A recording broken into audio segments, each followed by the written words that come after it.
एका लग्नाची दुसरी गोष्ट. सुख घाली माझ्या दारी पिंगा. आई काय ग?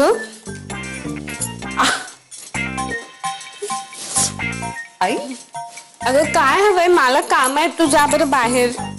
आई तुम्ही लाजताय का?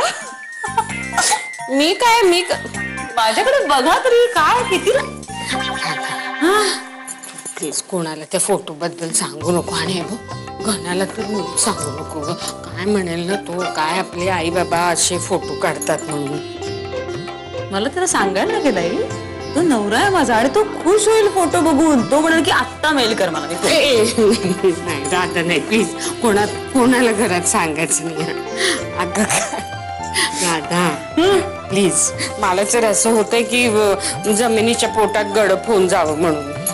अरे तुम्हाला तर काही वाटलं तरी काही उपयोग नाहीये. कारण गंगा यमुनाने येऊन रिक्षा फिरवली असेल लाऊड स्पीकर लावून, जत्रेत फिरवतात ना तशी. हो का?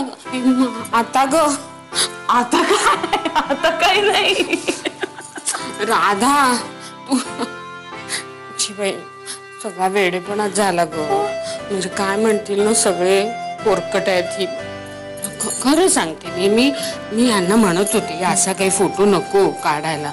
ऐकेच नात ग, हट्टच धरून बसले. मग त्या क्षणी मलाही कुठून दुर्बुद्धी सुचली. शिबाई मूर्खपणाच झाला सगळा. आई तो क्षण तुम्ही एन्जॉय केलात ना.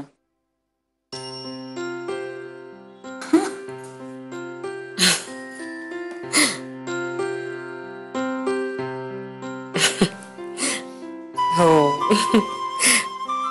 खरं तर खूप एन्जॉय केला. खूप एन्जॉय केला तो क्षण. आम्ही ना असं त्या बोटीच्या कठड्याशी उभे होतो.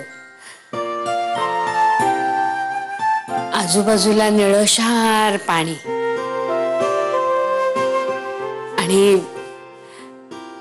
आणि शांतता. कसलाही आवाज येत नव्हता. फक्त लाटा हळूहळू त्या बोटीवर धडकत होत्या ना, त्यांचाच आवाज.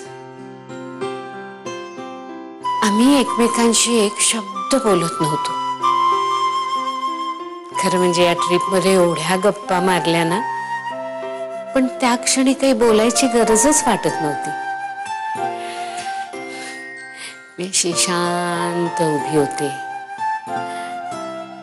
माझी मान त्यांच्या खांद्यावर विसावली होती. त्या क्षणी माझ्या मनात आलं की केवढा भक्कम आधार आहे हा माझा. इतक्या वर्षात एक कणभरही तो कमी झाला नाही, उलट दिवसेंदिवस अधिकच भक्कम होतोय.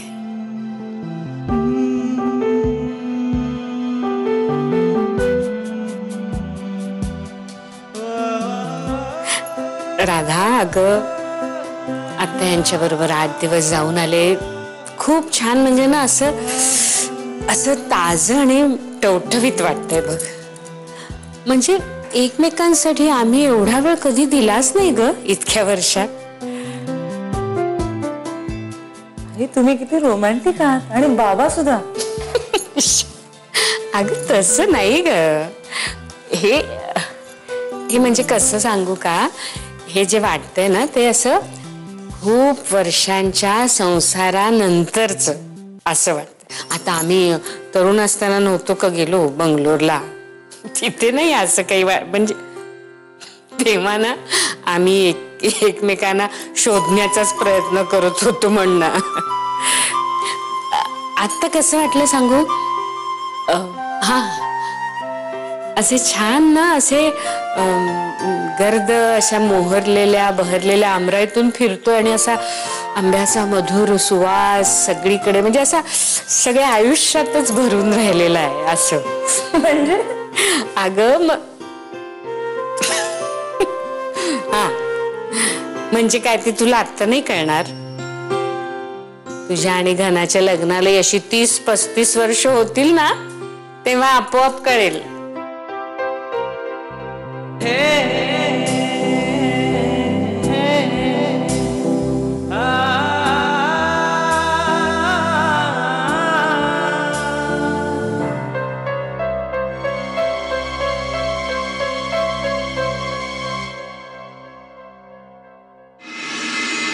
झिंग चिक्का झिंग चिक्का एका झिंगा. लग्नाची दुसरी गोष्ट. सुख घाली माझ्या दारी पिंगा.